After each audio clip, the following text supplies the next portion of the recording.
History is often shaped by accidents, illnesses, betrayals, and moments so fragile that a single breath could bend the entire arc of civilization.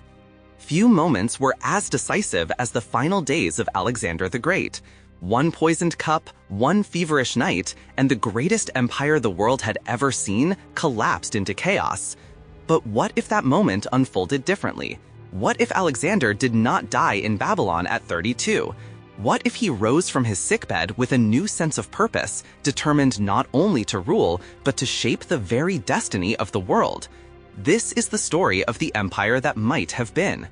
After the death of his father, Alexander moved with astonishing speed to secure Greece under his rule. He crushed the last sparks of rebellion, swept across Asia Minor, toppled the vast Achaemenid Empire, and pushed his armies into the heart of India, all before reaching the age of 32. In our timeline, the momentum ends there. 1 year later, he collapsed in Babylon, racked with fever, likely the victim of poison. His death shattered the empire overnight. The Diadochi executed his infant son, murdered his widow and her mother, partitioned his world-spanning realm into fragile successor kingdoms, and set in motion the rise of new powers, first the Parthians, then, ultimately, Rome. But in this alternate path, the fever breaks. Alexander rises from his bed, weak, pale, but alive. His soldiers, who had watched their king teeter on the brink of the underworld, proclaim his survival a sign of divine favor. And Alexander himself begins to believe it. His brush with death forces a revelation. The empire's stability rests entirely on him. If he falls, everything he built collapses into dust. Like Augustus after his own near-fatal illness in 23 BC, Alexander emerges a transformed man, soberly aware of his responsibilities. Before embarking on any new campaigns, he secures the succession. His principal wife, Statira, soon bears him a son, Alexander IV, ensuring a dynastic line powerful enough to withstand scheming generals. Those involved in the poisoning, echoing the conspiracy of Dimnus, are hunted down and executed in a ruthless purge that reasserts the king's authority. With internal threats dealt with, Alexander turns to the question that has fascinated historians for centuries. Where would he go next? Scholars have long debated his intentions. Some say the Western Mediterranean, others propose Arabia, and many argue for the Black Sea. Strategically, the Black Sea made the most sense. A vast region stretching from Heraclea to the Caspian Sea had splintered into semi-independent realms.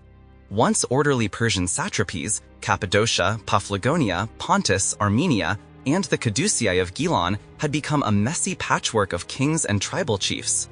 Their independence threatened the lines of communication that tied Asia Minor to the eastern provinces. These lands also held symbolic importance. They were gateways to the Greek colonies along the distant Caucasian and Caspian shores, outposts of Hellenic culture surviving at the edges of the known world. If Alexander wanted a cohesive empire, these regions had to fall back into line, and so they do. Paphlagonia submits first, followed by Cappadocia, Pontus, Armenia, and the Caduceae.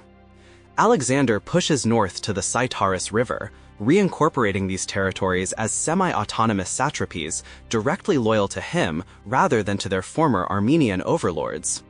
Farther east, Iberia remains divided among Kartvelian clans. Early Georgian chronicles claim that Alexander once sent an official named Ozon to found a local dynasty. In this alternate timeline, Ozon acknowledges the king's supremacy once more. Colchis, the legendary land of the Golden Fleece, rich in gold dust, timber, honey, and iron, already hosts Greek colonies and has deep cultural ties to the Hellenistic world. It submits without resistance. Alexander honors the region with sacrifices reminiscent of those he offered to Achilles at Ilium, reinforcing the mythic aura surrounding his conquests. Beyond the Caucasus, he confronts the Sarmatians. Many of them had already adopted Greek customs, but this does not spare them. Alexander besieges the fortress of Cyrenaica, kills their leader Aripharnus, and breaks Sarmatian cohesion in a swift campaign. Continuing north, he reaches the Bosporan kingdom, where he is welcomed by King Parasides, a ruler renowned for wisdom. Admiring capable allies, Alexander marches beside him, expanding his influence over the Crimean Peninsula and granting him dominion over the Scythian tribes. In return, the Spartacid dynasty pledges unwavering loyalty. These might seem like minor acquisitions compared to the fall of Persia, but their impact is enormous. Almost every Greek city-state depends on grain from the Black Sea. Now, Alexander controls every source, every port, every trade route. With that, the possibility of a Greek revolt disappears forever. Further east, Arrian notes that the Siderians had already fallen under Alexander's sway, though they remained culturally diverse and politically fragmented. The Hellenized coastal communities submit directly, while inland tribes accept tributary status. Other Greek-founded cities in the region join him eagerly. Alexander avoids unnecessary conflict. His goal is not destruction, but integration. With Black Sea dominance achieved, he subdues the Tibareni and sets a new frontier at the Pyxites River. A brief campaign against the Hyrcanians stabilizes the region and grants Macedonia long-needed breathing room. Returning to Greece, Alexander receives an overwhelming reception. Some cities celebrate him as a divine being, others, more conservatively, as a hero. Either way, the effect is the same. His prestige reaches heights unseen since the days of myth. The League of Corinth is further centralized under his authority.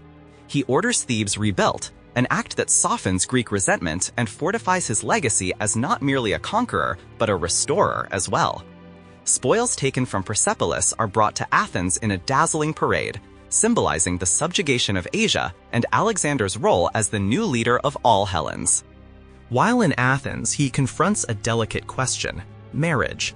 A Macedonian bride could ignite new dynastic rivalries, but an Athenian noblewoman would reassure Greeks that he had not drifted too far into Eastern customs. Such a union would weave the old Greek world tightly into the imperial fabric. Back east, Alexander turns to a long-delayed task: the conquest of Arabia. Even before his illness, he had begun preparing an expedition, sending scouting ships from both ends of the peninsula to chart the coastline. Whether he intended a full-scale invasion or merely a vast exploration remains uncertain, but Arabia's importance cannot be overstated. The peninsula sat astride the lucrative spice routes connecting India, Indonesia, and the Mediterranean through the Red Sea and the Persian Gulf. Whoever controlled Arabia controlled the flow of cinnamon, pepper, frankincense, and myrrh, the lifeblood of ancient commerce. Arab tribes, emboldened by Alexander's absence during his Indian campaign, had refused diplomatic relations. Their defiance sealed their fate. For Alexander, Arabia was not just wealthy, it was centrally positioned beneath the heart of his empire. Leaving it unconquered was unthinkable. Though little remained to be subdued northeast of Babylon, Alexander founded new cities across the region. According to Arrian, he planned to colonize the coastline of the Persian Gulf and populate the surrounding islands, believing they could become as prosperous as the famed Phoenician ports. In his vision, this region would evolve into a vast maritime network, an imperial highway linking Mesopotamia, India, and the Mediterranean. The kingdoms of the Arabian South proved no match for Alexander. One after another, they fell or submitted as he advanced, founding new cities to secure the region and anchor it firmly into his imperial network. Lithian and early Nabatea were rising powers, but still far from the organized monarchies they would later become, closer to federations of tribes and fortified towns than true states. Ancient sources disagree on whether the Nabateans were already tributaries of the Persian system, but there is no disputing that the future site of Petra was vital to the spice trade. Historically, Antigonus dispatched small armies to break them, only to fail due to poor leadership and insufficient strength. Alexander suffered from neither flaw. The Nabatean defenses, while stubborn, lacked the mountain fortresses of the eastern satrapies, citadels like Iornos or the Rock of Sogdiana. Once Alexander captured their strongholds and demonstrated his understanding of their trade routes, their position became hopeless. Surrounded on nearly all sides, they quickly realized that resisting him would only destroy what remained of their influence on the lucrative spice exchanges that crossed their lands. They submitted and negotiated treaties acknowledging Alexander as their overlord. Many tribes followed suit, eager to maintain autonomy under the umbrella of his protection rather than risk annihilation. Returning to Egypt, Alexander oversaw the continued construction of Alexandria, refining its harbors and grand avenues, and using the city as a springboard for his next phase of imperial strategy. Though ancient writers loved to imagine him dreaming of world domination, such visions are mostly embellishments of later historians. Tarn, whose work remains essential for any serious student of the classical world, demonstrated convincingly that many of the supposed world conquest plans attributed to Alexander were myths retroactively crafted during the Roman Empire. Greeks living under Roman dominance often inflated Alexander's ambitions to maintain a sense of cultural superiority. At the time, Carthage and Syracuse were locked in a struggle for supremacy in the Western Mediterranean, too distant, too balanced, and too insignificant in size to pose any real threat to Alexander. Rome, still a young and modest republic, barely registered on the global stage. Claims that Alexander planned to march westward are almost certainly inventions of later eras. If he intended any major campaign beyond Arabia, India is the most plausible target, though this is speculation and not directly supported by the surviving sources. India remained the only stain on his otherwise unmatched record. Turned back by the Hephaestus mutiny in 326 BCE, Alexander reluctantly allowed Porus to continue ruling as his vassal, recognizing that the region was too vast, too unfamiliar, and too resistant to central authority to be conquered under the conditions he faced. Yet the timing of later events offered him a rare opportunity. The collapse of the Nanda Empire between 323 and 321 BCE unleashed chaos across the subcontinent, with enormous casualties in the struggles between the Nandas and the rising Mauryans. Chandragupta Maurya would not invade Macedonian territory, attacking Seleucus only later when Seleucus himself was trapped in conflict with the Diadochi. Had Alexander lived, the situation would have been entirely different. Unlike Seleucus, who practically invited Chandragupta to attack through negligence, Alexander would have fortified the borders with discipline. His presence alone would have deterred any Mauryan assault. Furthermore, Chanakya, the brilliant strategist behind Chanakya, was born and educated in Taxila, territory already under Macedonian control. To provoke Alexander would have been suicidal. If the Mauryan state expanded, it would grow southward rather than westward, paving the way for Bindusara and Ashoka to unify India internally instead of confronting Macedonia directly. Contrary to popular misconception, Alexander was not a deteriorating drunk in his later years. His grief-driven killing of Clitus marked a turning point. After that tragedy, he moderated his drinking and sought greater philosophical temperance. The image of a reckless conqueror unraveling is vastly overstated. To understand this, it helps to compare him to three appropriate parallels. Seleucus, 2 years older than Alexander, spent his entire 34-year reign desperately fighting other Diadochi just to hold his realm together, yet the Seleucid Empire endured until 63 BCE, almost 250 years. Cyrus the Great, one of Alexander's idols, also campaigned constantly, governing only between wars, and his empire lasted over 2 centuries. But the clearest example is Augustus. Imagine Augustus dying at 33. Known for constant drinking, flaunting his affairs, humiliating husbands at banquets, and alienating the Roman elite. Alexander's missteps, Clitus's death, and possibly the sack of Persepolis, though sources differ, are tame by comparison. Augustus accomplished nothing administrative before his near-fatal illness at age 40. Until then, he had no plan for governing his empire, relying on continuous consulships to cling to power. Only when death came close did he build the Principate, which became the backbone of Roman stability for centuries. Rome survived in various forms until 454 AD, or 1453 AD if one counts Byzantium, and arguably until 1806 through the Holy Roman Empire. In this context, Alexander was no different from Cyrus or Augustus. He was the state. The borders drawn on maps give a false impression. In reality, his authority varied dramatically from region to region, sometimes a constitutional king, sometimes a divine autocrat, sometimes a feudal overlord, and sometimes merely a respected ally. The empire held together not because of unified institutions, but because every part looked to Alexander as the guarantor of order and stability. Given time, ethical and intellectual bonds could have unified these diverse cultures. The process would have been slow, built on intermarriage among aristocracies, the spread of new coinage, and the construction of schools teaching Macedonian language, customs, and military discipline. The mass wedding at Susa would become not an isolated event, but a model, repeated across the empire to bind East and West into a single cultural body. Homonóia, being of one mind together, was the ideal Alexander hoped would bind his vast empire. More than a slogan, it was a philosophy shaped by three convictions that he absorbed from Aristotle and the intellectual giants of his age. First, that all humanity shares a single divine father, and thus all peoples belong to a universal brotherhood. Second, that the races of mankind, at least those known to him, could choose to live in harmony, united in purpose and guided by shared ideals. And third, that the diverse nations within his realm should stand not as subjects, but as partners in a common project of civilization. Later writers imagined enormous, forced migrations of populations numbering in the millions, grandiose but impossible fantasies. Greece itself was already crowded, constantly exporting people through colonization.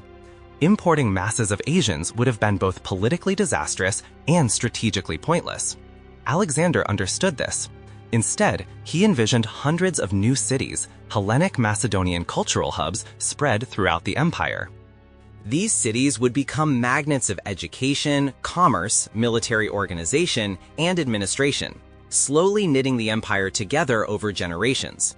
Some insist Alexander was too impulsive or too intoxicated to build such a system. This denies everything we know about him. He was instructed by Aristotle, advised by philosophers, and exposed to the administrative brilliance of Persian governance. Not only could he form an efficient bureaucracy, he was already doing so.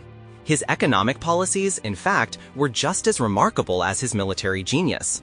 When he opened the Persian treasuries, he flooded the known world with liquidity. This explosion of wealth fueled Hellenistic culture, jump-started international banking, and revitalized trade routes that had languished under the last Achaemenids. People rarely hear about this side of Alexander, especially in quick online summaries. YouTube loves battles and bloodshed, but often ignores the subtler revolutions, the financial, cultural, and administrative ones that transformed the ancient world. Yet, Alexander controlled the richest state that had ever existed. He straddled every major trade artery from the Mediterranean to India. With those resources, his challenges were real but never insurmountable. Unlike the Diadochi who later tore the empire apart, Alexander could fight on multiple fronts at once if necessary. And crucially, he understood the value of cooperation.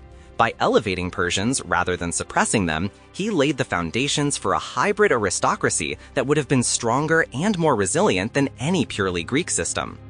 Polygamy, accepted in both Macedonian and Persian cultures, meant he could take additional wives if needed, though history cannot tell us whom he would choose. Roxana, his Sogdian wife, gave birth to his first son, but Stytera II, daughter of Darius III and descendant of both Cyrus the Great and Darius the Great, carried immeasurable legitimacy. Their child, almost certainly named Alexander IV, or perhaps after a legendary Greek hero, would have been his undisputed successor. Roxana's son would likely have been moved far from court life, remembered only as a footnote rather than a contender. Much is made of the Diadochi and their ruthless ambition, but in Alexander's lifetime they were fiercely loyal to him. They only turned against one another after his sudden death created a vacuum. Cassander murdered Alexander's son in 309 BC, but Cassander had never campaigned with Alexander. He owed him nothing. The generals who had marched with Alexander for decades saw him as their absolute master, peerless on the battlefield, commanding their respect in every sphere of life. As long as Alexander lived, rebellion was unthinkable. More likely, their own sons would eventually replace them, forming a new imperial aristocracy alongside Persian nobles. During Alexander's campaigns, he faced no major rebellions. Even the Greeks who revolted briefly upon hearing rumors of his death in India were swiftly punished once the truth reached home. The Persians, though the conquered party, never rose against him. They mourned him when he died. Sisygambis, the mother of Darius III, starved herself to death out of grief, having come to love Alexander as her own son.